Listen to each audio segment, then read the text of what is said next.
Numbers 27. Unya miduol ang mga babaeng anak ni Zelophehad, nga anak ni Hefer, nga anak ni Gilead, nga anak ni Makir, nga anak ni Manasseh, nga anak ni Jose. Ang mga ngalan sa iyang mga anak nga babae mao si Maala, si Noah, si Hegla, si Milka ug si Tirza.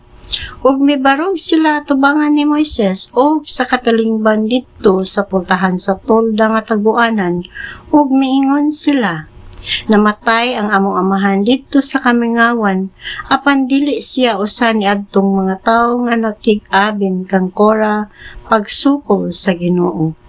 Namatay siya tungod sa iyang sala ug wala si anak nga lalaki.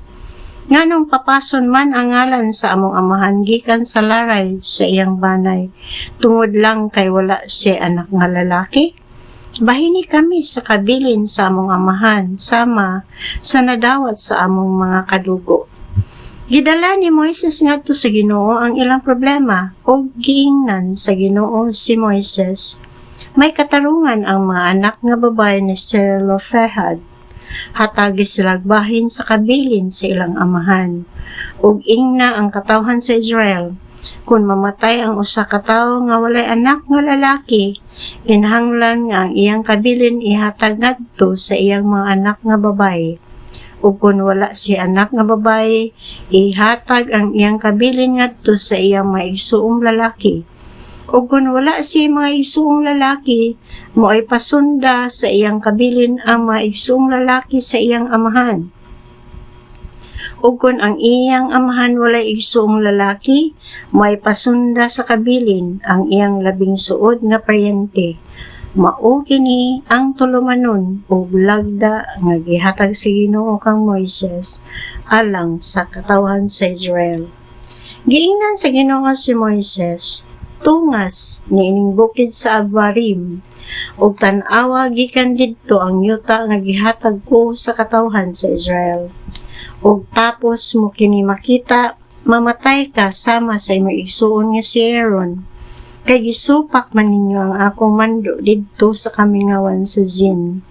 Sa dihang nagkwaguliyang ang katawhan tungod sa Meribah, wala nimo ilha ang akong balaang gahom didto sa ilang atubangan. Nagampo si Moises, O Ginoo nga Dios, tinubdan sa tanang kinabuhi, nagampo ako nga magtudlo ka og tawo nga makapangulo sa katawhan ug makapamando kanila aron ang imong katawhan dili may sama sa mga karnero nga walay magbalantay. Ug miingon ang Ginoo kang Moises, ipatawag si Josue ang anak ni Nun, ang tawo nga gigamhan sa espiritu ug itapion kaniya ang imong kamot. Patindugas siya tubangan ni Eleazar ang pari ug sa katawhan ug itugyan kang Josue ang katungdanan diha sa tubangan nila. Hatagi siya awtoridad aron ang katawhan sa Israel motahod kaniya. Ug motindog siya sa tubangan ni Eleazar nga pare nga mo'y magpakisayod sa Ginoo alang kaniya unsa ang iyang hukom pinagi sa Urim ug Tumim.